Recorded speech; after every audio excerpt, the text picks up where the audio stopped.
ফুলটা আমি যতবারই দেখি ততবারই তার প্রেমে পড়ে যাই। এত সুন্দর ফুলটার কালার। আর মানে গাছটা যেহেতু ছোট তাই একটা করেই ফোটে, যাকে বাবা একটা তো ফোটে।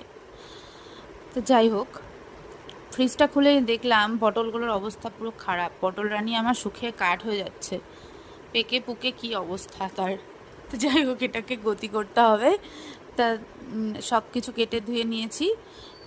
আজকে আমি পটল আর চিংড়ি শুটকি একসঙ্গে করে বাটা করব। আমরা তো এমনি খালি পটল বাটাও খেয়েছি, বা পটলের চোচা বাটাও খেয়েছি, আবার চিংড়ি বাটাও খেয়েছি। দুটোকে একসঙ্গে করে আজকে করব, কারণ পটলগুলো তো আমার গতি করতে হবে। তারপর আর কি, কড়াইয়ের মধ্যে তেল দিয়ে পটলগুলোকে ভাজতে বসিয়ে দিলাম। পটলটা যখন ভাজা হয়ে আসবে তারপর আমি দিয়ে দিয়েছি চিংড়ি শুটকি। আমার ঘরে যেহেতু চিংড়ি শুটকি ছিল তার জন্য আমি চিংড়ি শুটকিটাই অ্যাড করলাম। তোমরা যদি চাও তাহলে এমনি চিংড়ি যেটা সেটা দিয়ে করলেও হয়তো ভালো লাগবে। আমি করিনি আগে কোনো দিন, এটা প্রথম করছি। তারপর কি একে একে পেঁয়াজ, রসুন, কাঁচা লঙ্কা, শুকনো লঙ্কা সব দিয়ে দিয়েছি, কারণ আমি আজকে এটা খুব ঝাল ঝাল করে করব। কদিন ধরেই ঝাল খেতে ভীষণ ইচ্ছা করছিল, ওয়েদারের জন্য খেতে পাচ্ছিলাম না। যে গরম, এই গরমে যদি বেশি ঝাল খাই তাহলে তো অবস্থা খারাপ। তা যাই হোক, সব কিছু একসঙ্গে ভেজে নিয়ে এটা ঠান্ডা করার জন্য রেখে দিলাম।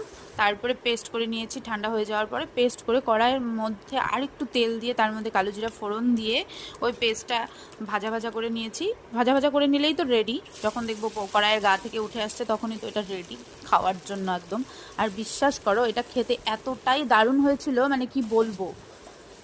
মানে দুটো মিলে, পটল আর চিংড়ি মিলে মানে এত টেস্ট হবে আমি এটা ভাবতে পারিনি। আর যাদের জ্বরের মুখ তারা এটা সত্যি একবার ট্রাই করো, রুচি আসতে বাধ্য, আমি একদম গ্যারান্টি। এতটা টেস্ট হয়েছিল, পুরো অমৃত। এই যে আমার বর খেয়েও রিয়াকশান দেবে, আর ও এইসব খেতে ভালোবাসে। এই তো তার মুখের রিয়াকশান চেঞ্জ একদম। তো কেমন লাগলো জানিও।